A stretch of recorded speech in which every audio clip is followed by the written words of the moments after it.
Story 1, Mr. Rogers. I met him once when I was about 4 at a meet and greet, and then again when he handed me my college diploma. Both times he made me feel like I was the only person in the room. Story 2. Tony Hawk and I met because he generously donated funds to build an impressive skate park in my small town. He also brought a whole team of professional skaters to showcase it for the entire community. It was so cool. Story 3. Cyndi Lauper. I worked for over a decade hosting some of the world's most famous people, from politicians to celebrities. I met many wonderful individuals over the years, but Cyndi Lauper stood out as someone who truly had a beautiful soul. Story 4. Leslie Nielsen was a great guy. He used to shop at Costco and always joked with everyone.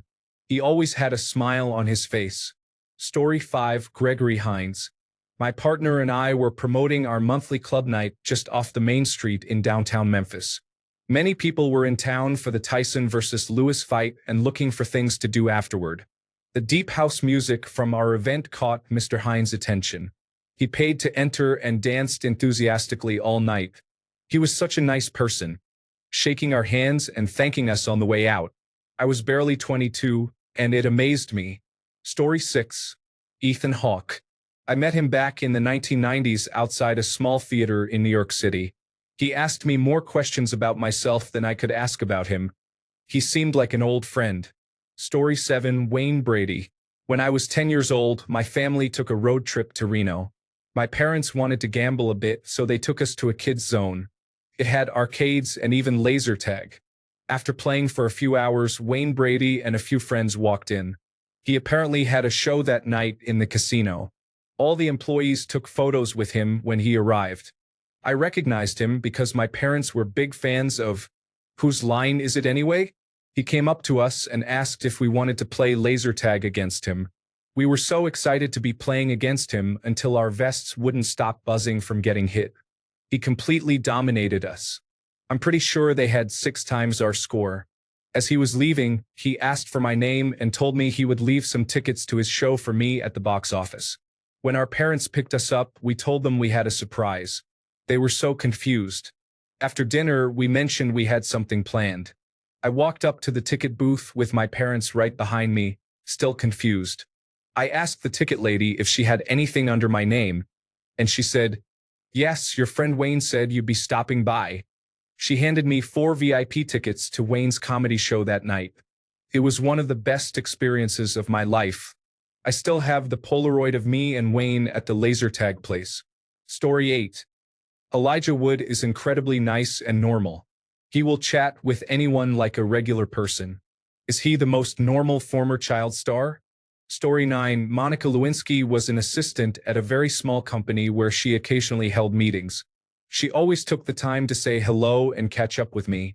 She was also the only person who remembered my birthday.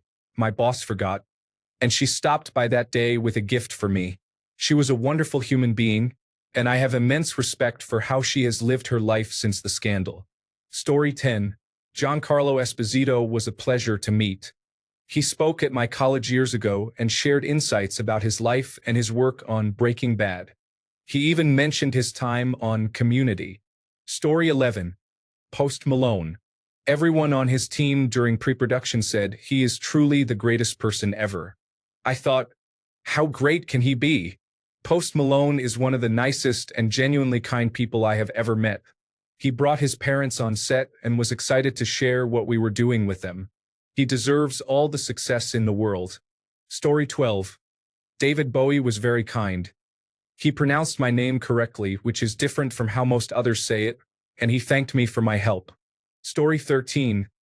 Esther Williams, the movie star and swimmer, if anyone remembers her. My wife and I got drunk with her at a Christmas party about 30 years ago.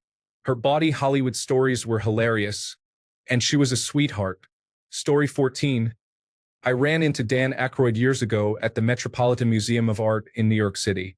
I told him my son was a big Ghostbusters fan and asked for his autograph. He grabbed me by the arm and pulled me behind a statue. I thought he was going to hurt me. He's much bigger than I am.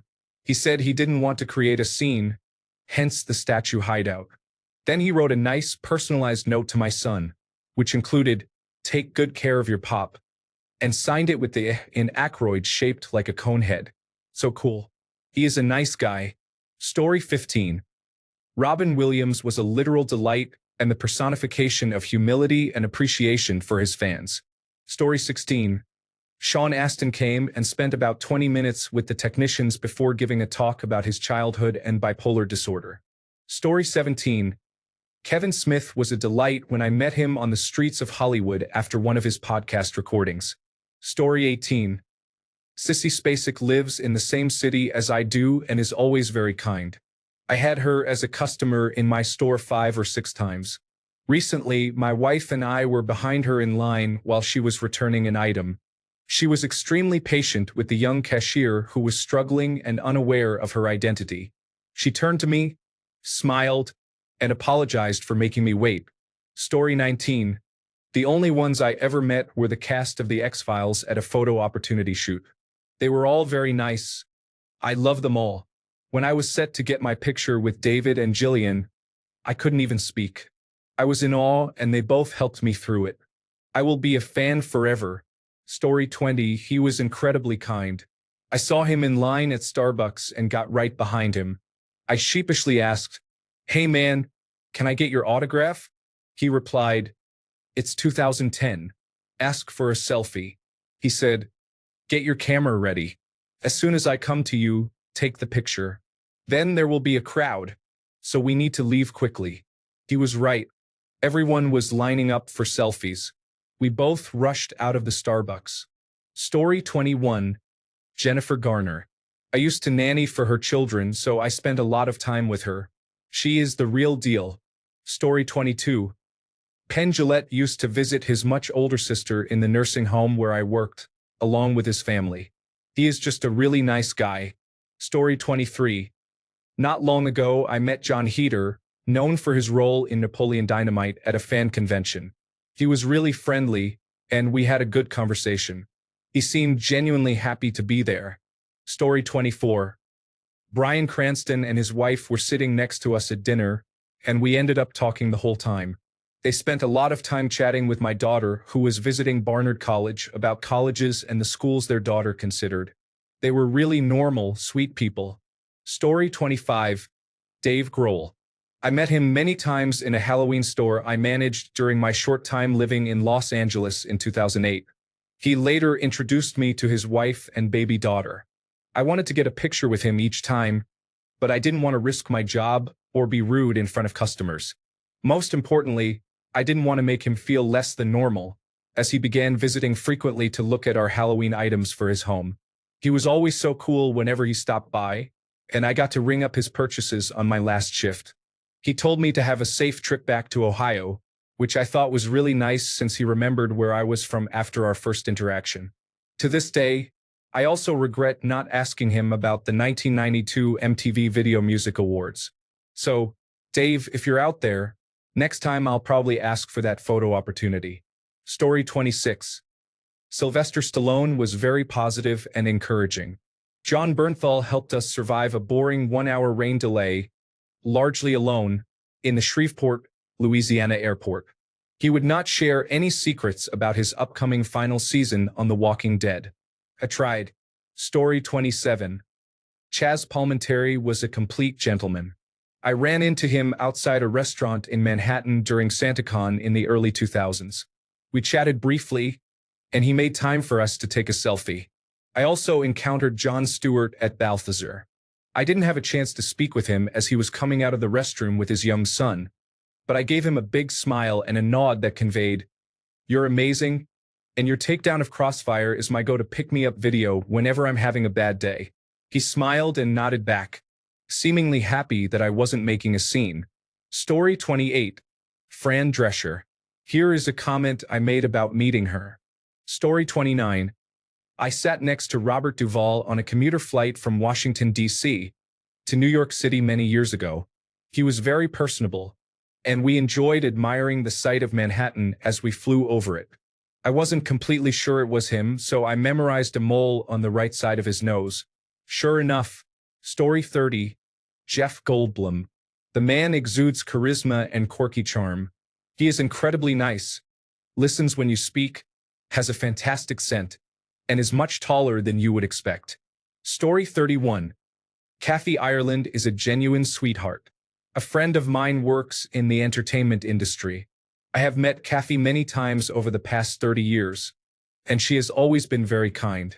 I have met other celebrities through my friend, but none are as pleasant as Kathy Ireland. Story 32. I met a few celebrities, but the nicest and funniest was Leslie Nielsen. I went to my friend's house after school, and he was just hanging out in the kitchen. My friend never mentioned that his dad was good friends with him, as it wasn't a big deal, and this was at the height of his career. I will never forget how down to earth he was. He even brought out his famous fart machine and blamed me, the new guy, all evening. Story 33. I met Martin Sheen while waiting in line at the foreign exchange desk at the main Scotiabank branch in downtown Toronto. I had no idea who he was when we struck up a conversation. It was the week of the Toronto International Film Festival. He asked me where he should go to grab a bite to eat, and I told him I was headed over to Mercado for an Italian sandwich and invited him to join me. As we walked up Bay Street together, there were many stares.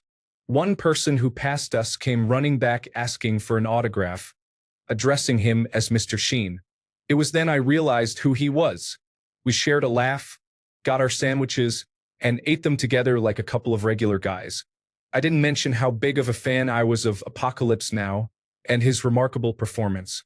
He seemed like a cool guy and surely appreciated the encounter with a relaxed fan. Story 34. Frances McDormand hung out at my restaurant with us after closing, dancing, drinking, and smoking. She was incredibly fun, funny, and cool. I loved every second of it.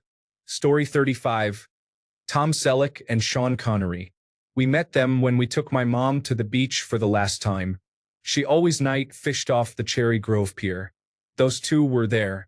We wheeled her out, and these two men had on parkas with their hoods up. It's windy at night. In fact, it's windy all day too. We needed something and Tom offered his.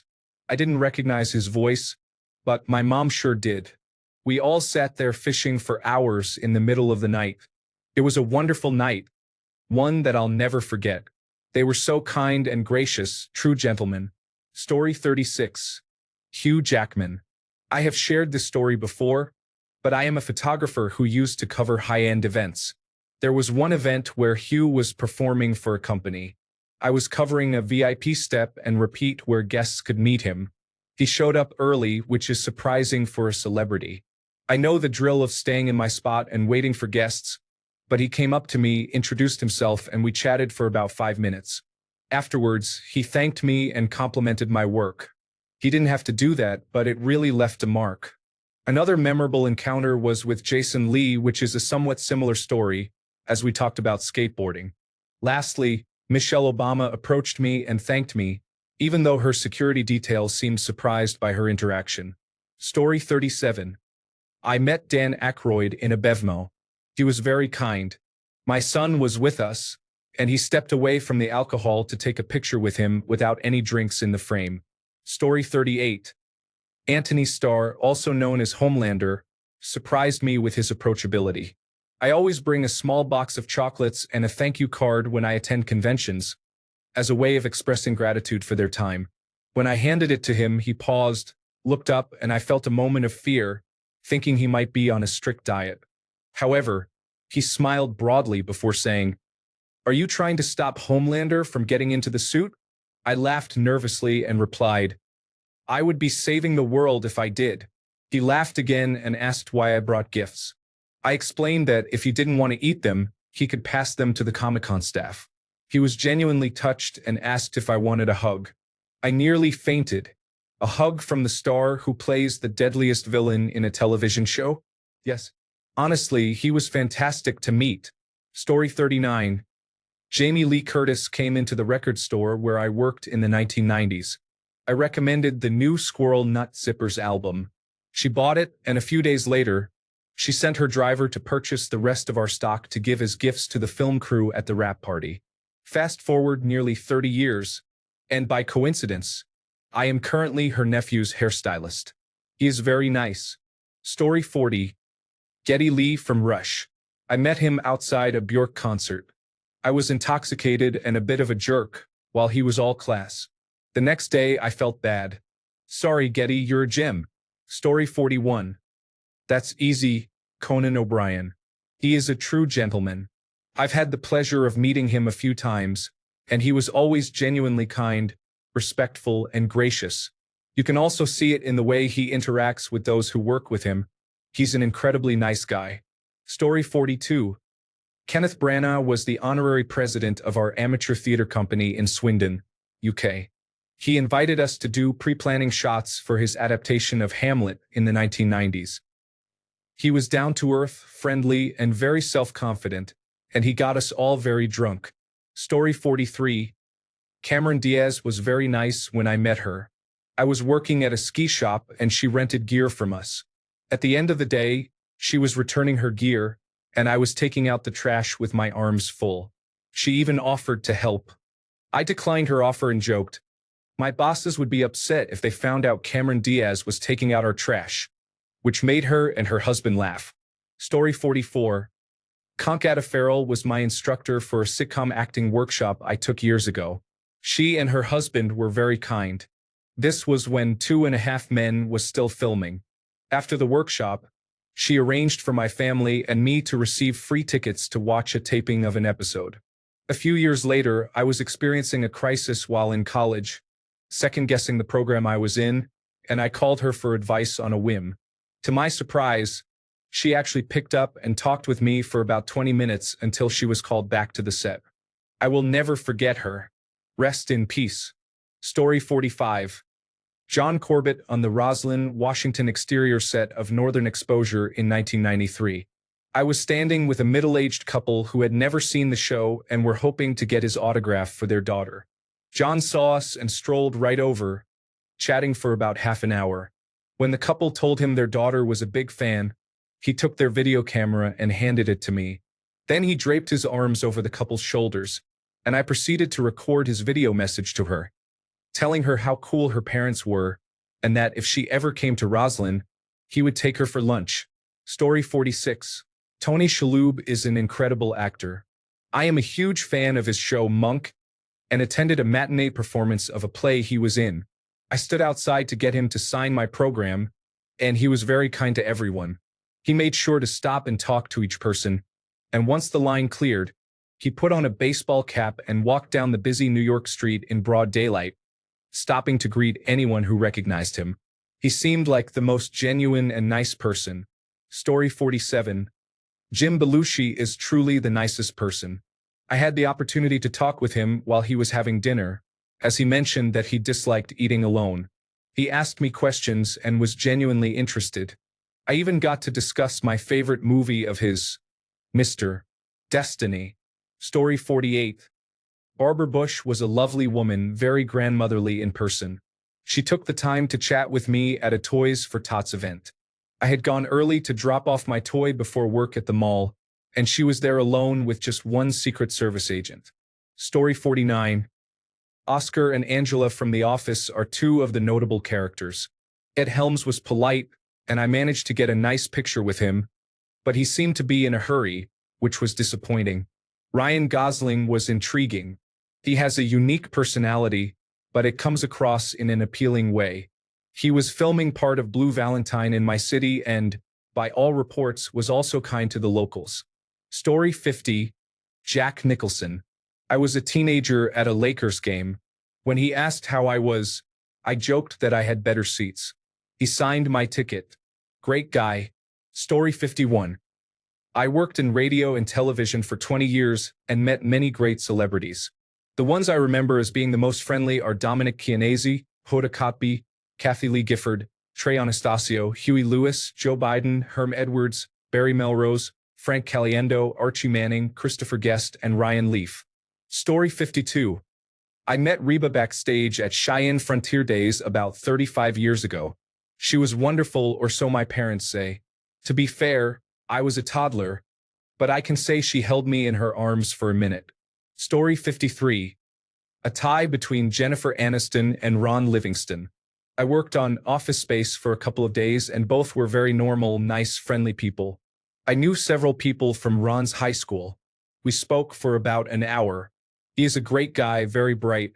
Jennifer Aniston is very petite in person and has great natural charisma. Story 54. Bryan Cranston. We stayed after and met him following a play he was performing on Broadway, right at the height of his fame after Breaking Bad ended. He came outside after the show, signed autographs, took selfies, and chatted with everyone, even those just passing by on the street. He was a genuinely nice guy and down to earth. Story 55. Jeanette McCurdy. I attended a question and answer session and meet and greet for her book when it was released, and she recognized me immediately because I had been active in her Patreon community. She was very warm, funny, and beautiful, and she gave me a hug. Story 56. Robin Williams. I met him once. He didn't know me at all. We took a walk together and chatted about books. He was a wonderful person. Story 57. Jennifer Garner was a guest at a fancy resort where I worked as a housekeeper. She was very sweet and friendly. In contrast, Ben Affleck, who was with her at the time, was quite unfriendly. He was rude to me and my team. Story 58. Anthony Daniels was signing autographs at a convention. He noticed there were a few of us who couldn't afford an autographed photo, but we wanted to stand around and admire him anyway. When he had a few moments to spare, he came out from behind his autograph table and shook all our hands. He was a genuinely nice person. Story 59. Lee Nash of Sixpence None the Richer is very friendly. She is coming to Green Hall in a couple of months, and I cannot wait. Story 60. Sally Fields. I literally ran into her at Disneyland. I wasn't watching where I was going and accidentally knocked her down. I helped her up and then realized who she was. She was very gracious and nice. Story 61. Paget Brewster was a brief encounter, but she was cool and kind. Bobcat Goldthwait is a gem of a human. Nicole Scherzinger goes back over 20 years, and at the time she was very sweet. B.B. King was a cool and humble guy. Roddy Piper was awesome. A friend met Kylie Minogue and said she was a thoroughly wonderful human being. Story 62. There is no nicer celebrity than Weird Al. I've met him a couple of times, each time as part of a VIP concert package. He had worked hard for over 2 hours, changing costumes numerous times before meeting fans. Both times I met him, it felt like he had all the time in the world to pose for photos and answer the same questions he had just addressed at his last show, despite the fact that he had just performed the physical equivalent of a triathlon. Story 63. Spent a night socializing with Kiefer Sutherland. He is nice. Additionally, Sergio Aragonés was enjoyable to talk to. Story 64. Aaliyah, Ja Rule, and Montel Jordan were just as humble, nice, and pleasant as you could wish. Story 65. Not sure how famous she is considered, but novelist Jennifer Egan won the Pulitzer Prize for one of her books and is one of the most prominent American novelists today. I met her at a book event and she was very kind. Story 66. As others will testify, growing up in London and working in retail as a student, one encounters celebrities very frequently. To be honest, many of them were very pleasant and initiated conversations. Off the top of my head, John Deacon was probably the nicest, but he did know me as I went to school with 2 of his sons. Aside from John, the footballer Tony Adams was a real gentleman, as was Marcel Desailly, Yasmin Laban, and Paula Yates. Lennox Lewis was very chatty, Nigel Benn was a legend, and Steffi Graf and Andre Agassi were lovely as well. That's just a few I met who were nice. There were many more. Story 67. Parker Posey. Recently, I saw her in a short Walking Dead miniseries, and my admiration for her grew exponentially. Who knew she was a perfect scream queen? Story 68. I grew up across the street from Erykah Badu in Dallas. She became successful and moved down the street but still stayed in the neighborhood and was always friendly. She often hung out in her front yard with music. I was a child when I lived near her, and one time I found a baby bat on the ground in front of her house, and she helped me put it back in the tree. She also came to our neighborhood's 4th of July party one year at the height of her fame when she could have gone to more interesting places, but she wanted to meet the neighbors. I remember her being genuinely humble to every person and having a peaceful energy. Story 69. I have met several over the years, and most are quite relaxed. However, the ones who surprised me with their politeness and friendliness were the insane clown posse. I am not sure what to say. They were just friendly individuals. Story 70. Raleigh Fingers, a Hall of Fame Major League Baseball closer, was at the table next to mine at a steak restaurant in Arizona. My dad and I are both huge baseball fans who were there to watch the Milwaukee Brewers in spring training, so this was an added bonus for us. He was a class act and was more than happy to discuss baseball with us. Story 71. I drove Martin Freeman on a television job once, and he was as wonderfully friendly and charming as you'd imagine. We chatted the whole way back, and he had absolutely no ego. Story 72. Taylor Swift. I was invited to her behind-the-scenes songwriting and album release party in 2017 for Reputation, and I have been a fan since 2006. It was one of my biggest dreams to meet her, and it was sort of a surprise meet and greet. No one expected her to actually show up. She met 200 fans that night and is known for letting fans talk for a long time. She doesn't rush anyone out. I almost passed out waiting for my turn because I was so nervous. And when I walked in, she greeted me with a hug and was so sweet. I practiced my speech for years on what I would say to her if I ever got the chance, and I got to say everything I had prepared. She said she was proud of me for getting my music on a local radio station, and I told her how she inspired me to be a songwriter. After several minutes of talking, she said, "Well, this will be our first picture, and our next will be at an awards show." And then she hugged me for our photo. I nearly sobbed right then and there but waited until after the photo. She treated me like a friend and said such special words to me that I'll never forget. I might never make it in music like I dream, and she could have just said, "Awesome, good luck," to my musical ambitions, but she offered the most encouraging words ever and was so genuine about it.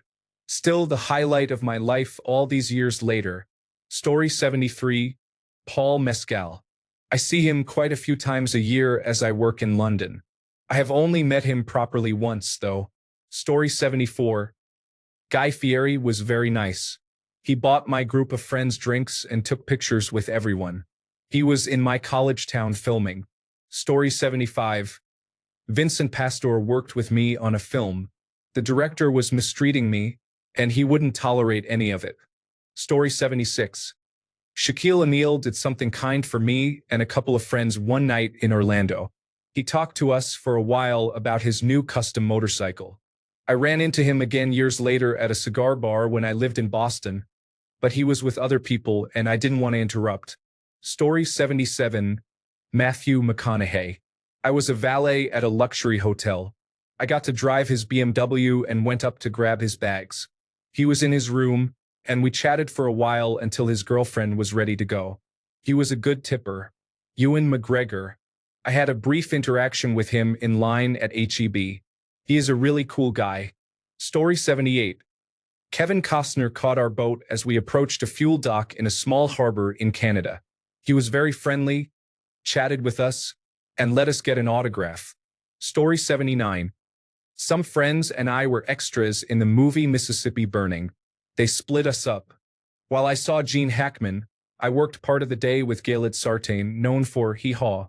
He was down to earth, kept us laughing between takes, and just hung out. One friend had a small speaking role and worked with Gene Hackman. He told me that during lunch, the extras received box lunches while Mr. Hackman had a steak meal. Gene looked around the room, turned to the caterer, and asked, "What is this?" The caterer replied, "Your lunch, sir. Is it okay?" Gene responded, "No, these people are working with me today. So either bring me what they're having or bring them what I'm having, please." Of course, no one was going to give Gene Hackman a cold box lunch, so they ended up with steaks. I thought that was really commendable of him. Other people I've met who were also very nice include Bill Daly from I Dream of Jeannie. I sat at the next table from him in a restaurant, and afterwards, he apologized for all the interruptions while he was next to our table. Finally, not really a celebrity, but Ralph Nader was very relatable. Story 80. Linda Hamilton is my neighbor. She knows everyone. I don't care who they are. If someone drives by her house while she's outside having a smoke, they receive the biggest smile, and she follows up on the last thing you talked about. I adore her. Sarah Connor has nothing on Ms. Linda. Story 81. Garrett Dillahunt.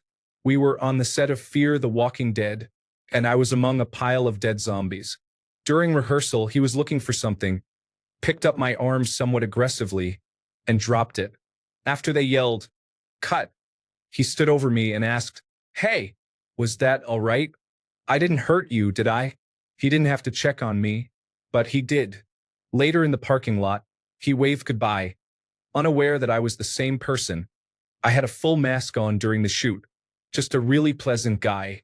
Story 82. I've interacted with a few celebrities who were quite nice. David Harbour. I know he's getting some criticism lately, but he was very kind during a work interaction. When we were wrapping up, we ended up talking about life and Stranger Things. I'm a fan of the show, so it was a cool moment. Glenn Close, another work interaction. She was very professional and incredibly nice, kind to everyone that day. Greg Proops.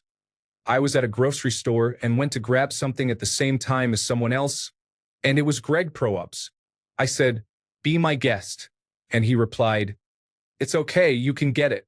Then we both reached for it again, laughed, and I stepped back like, "Go for it." He laughed again, thanked me, and took the item. A small moment, but fun. He had great energy. Greg Nicotero.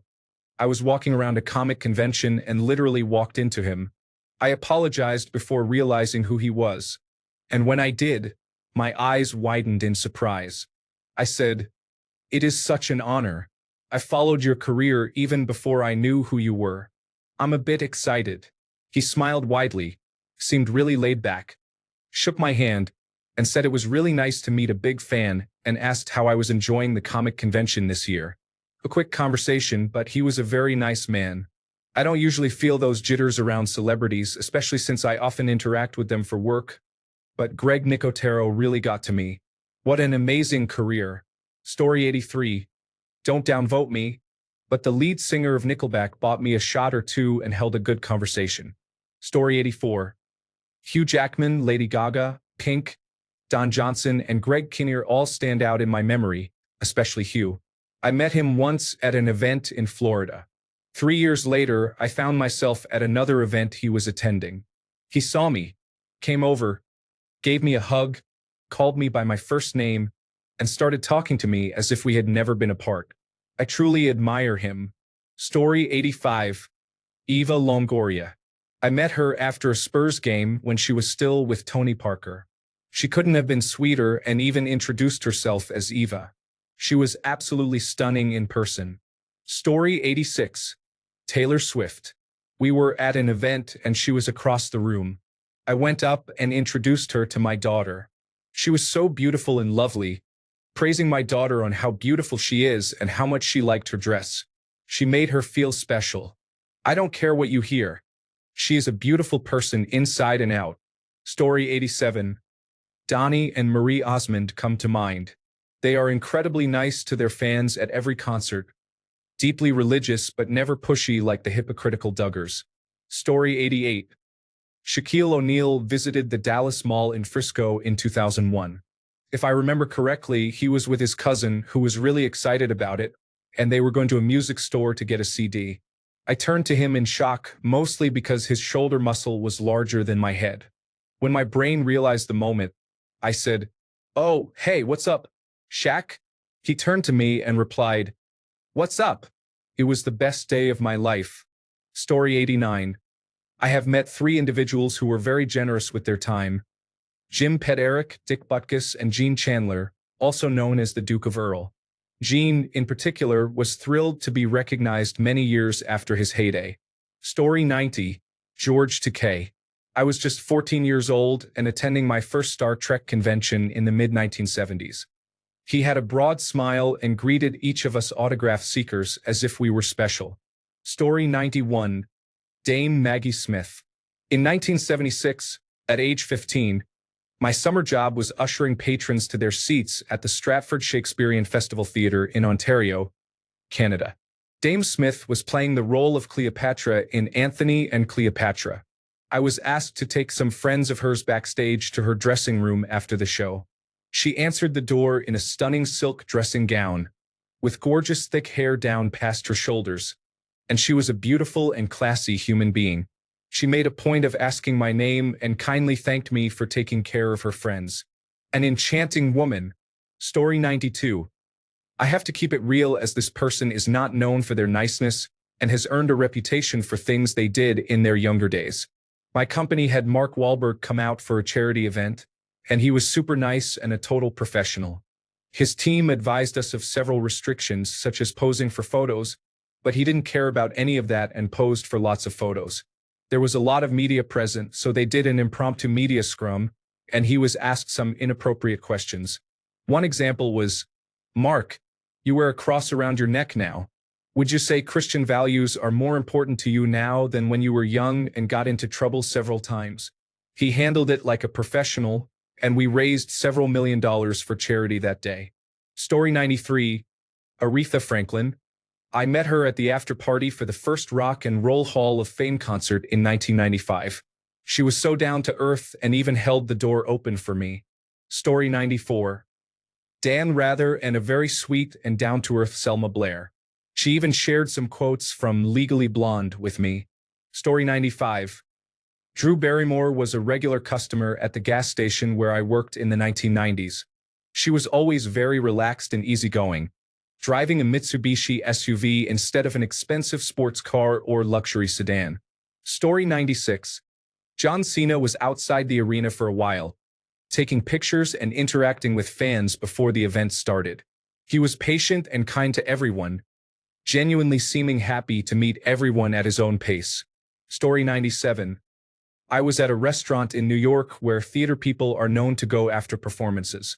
There were several celebrities there that night and a group of 4 or 5 girls at the bar.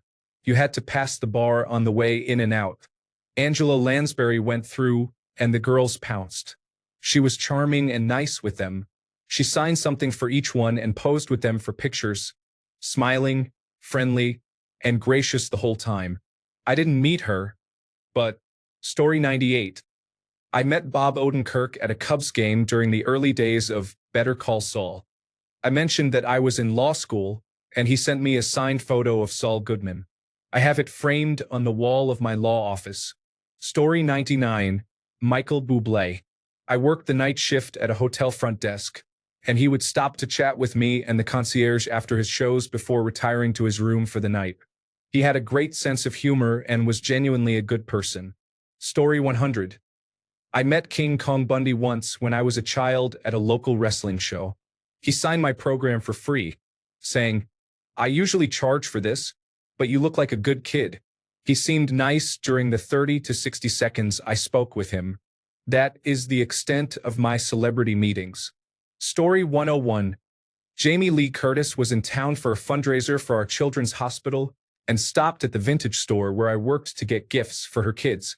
She was absolutely sweet and genuine. She autographed some items for the store owner to be donated to charity events and asked if we had any lipstick to apply when she kissed and signed the guest book. Such a beautiful soul. When she left, the hair salon next to the store had a bridal party departing to get dressed for the wedding, and she posed for photos with the bride and her attendants before heading off to the airport to fly home. Story 102.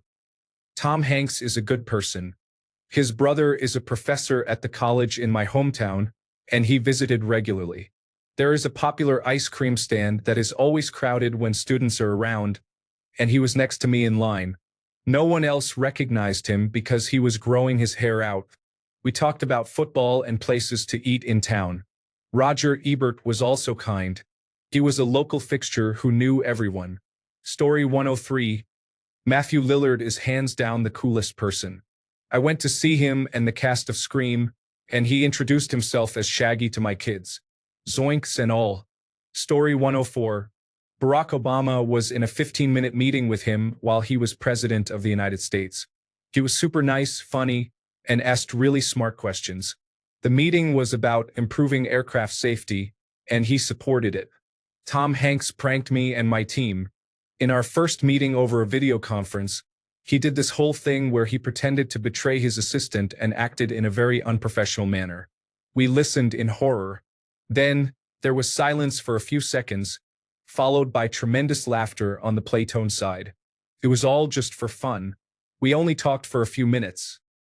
After that, we only interacted with his staff, who were amazing. Sadly, they canceled the project, but they still paid in full. Story 105. Last year, I met Don Bluth, the director of movies such as All Dogs Go to Heaven and The Land Before Time, at the Denver Pop Culture Convention. I grew up with his works, so I was very excited to meet him. He had no line, and I think I spoke with him for a good 5 minutes. He was patient and kind, listening to my thoughts. It is worth meeting him if he is ever at a convention or any event. Story 106.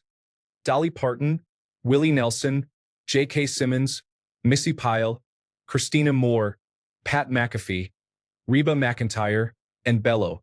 Story 107. Trisha Helfer and Katie Sackhoff took the time to talk to me and my daughter. They were really nice. Story 108. I met Weird Al at the tour buses after a concert. He took the time to sign autographs and take pictures with everyone. Story 109.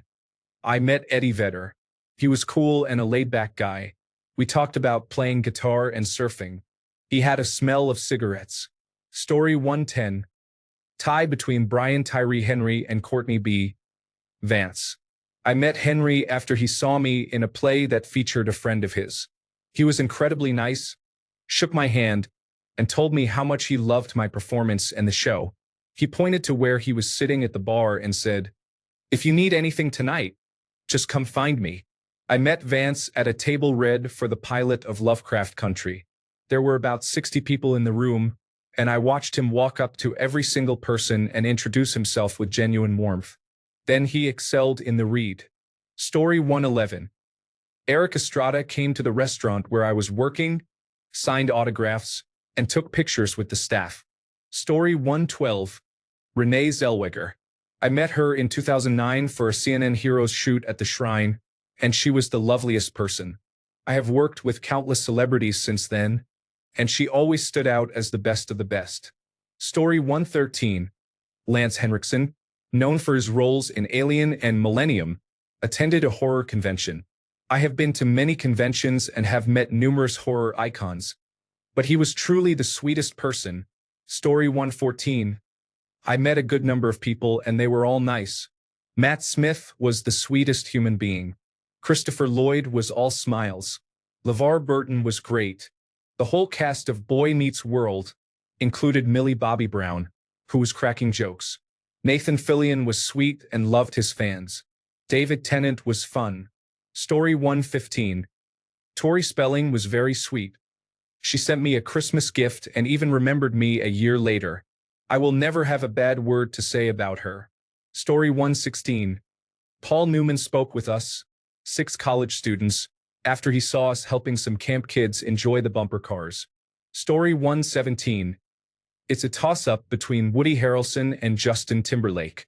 When I was 19, I waited for hours outside a cigar shop where a scene for The People vs. Larry Flynt was being filmed. By the time he was free to come and visit with fans, it was after 5 p.m., and there were a large number of people. I had been out there in a bright blue and yellow St. Louis Blues starter jacket, which was hard to miss.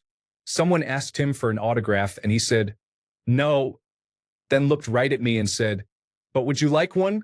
I literally forgot my name and will forever be appreciative of my mom, who told him my name and how to spell it because I forgot who I was. He gave autographs to everyone else, but I always loved that he recognized how long I had been there and got to me first. Many years later, when my youngest was turning 5, we were at a Mexican restaurant in Millington, Tennessee, and Justin Timberlake was there with a large group. This was right around the same time that Sexy Back had come out and he was making waves. We waited until they were done eating and then approached him. When he found out we were there for my child, he got down to eye level with my son, and they had a short conversation where he high-fived him for turning 5. I wasn't a huge fan of him before then, but after seeing how kind and sweet he was with my kids, I became one. Story 118. Tony Hawk. I got a flat tire and pulled over to figure out how to lower my spare. This was my first vehicle that wasn't a truck, so I was searching for the hole to lower the spare when he came over and started looking up videos on where the hole was on a 4Runner. I didn't think I'd have to open the door. I thanked him for helping me look it up. He offered to help change it for me, but I said I was fine and he probably had better things to do. He went to the skate park across the street from the church I pulled into, skating around while I changed the tire. It was actually pretty comforting that he was keeping an eye on me because there are some homeless people in the area. I started pulling away and waved at him to thank him. He waved back and then really started skating hard. He was basically warming up while watching out for me. The entire interaction with him was very positive, and he genuinely cared. Story 119, Giada De Laurentiis. I was at a book signing to get a book signed for my mom. I told her how my mom and I would watch her show while I was in the hospital getting chemotherapy, and that when we came home we would copy whatever food she made. Her recipes made me feel better.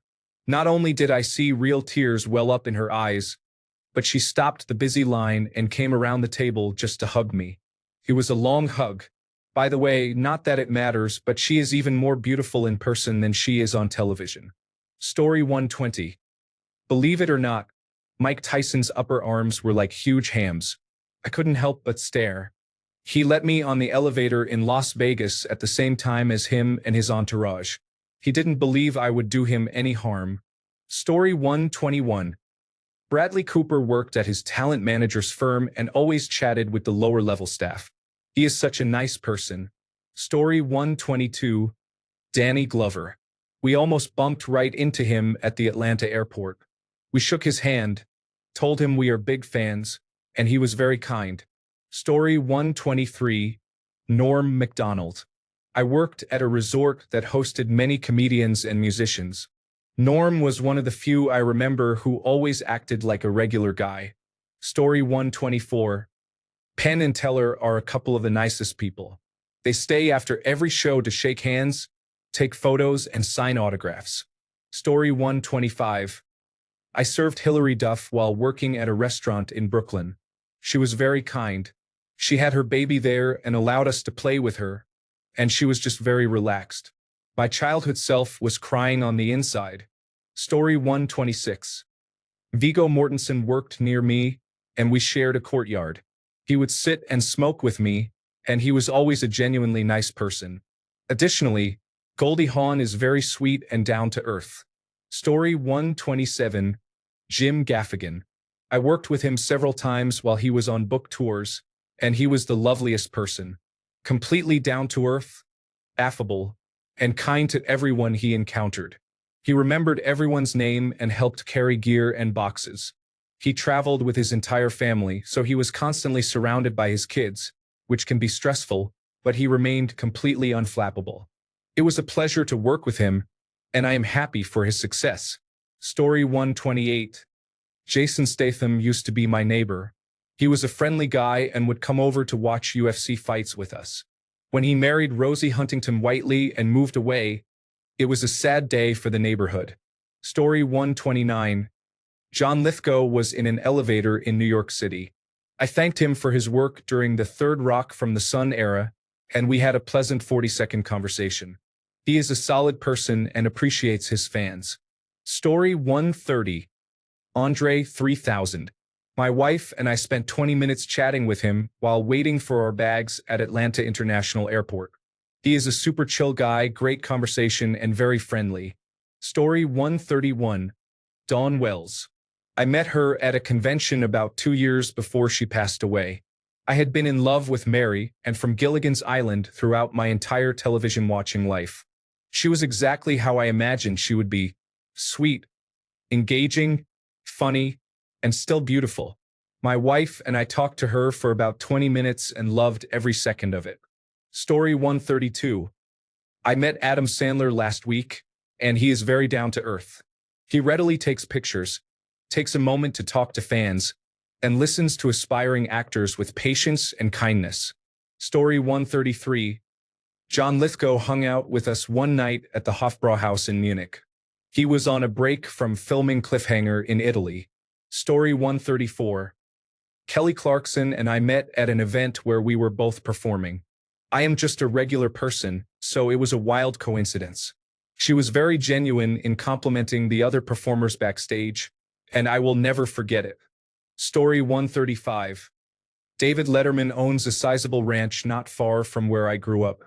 He has been there for so long that he has become part of the community. Nobody sees him as this big celebrity who used to host the late-night show. He's just Dave. You wouldn't know he was a celebrity either, as he has a thick beard that covers his face and a kind demeanor. Funny story. There was a couple that moved into town from out of state and opened a Mexican restaurant. The lady was always getting into fights with customers and staff, and I had the pleasure of working as her dishwasher. One day, Dave Letterman came in and she decided to pick a fight with him, probably over something trivial like his tipping habits, clearly not recognizing him. He was very calm about it and simply got up and left. She returned to the kitchen complaining about this dirty old man taking up table space. I will never forget the look on her face when I told her who that was. She tried to run out to apologize, but by then, he had already left. It wasn't long after that I quit. Thanks a bunch for sticking around till the end of the video. Remember to subscribe, and until next time, stay awesome and goodbye.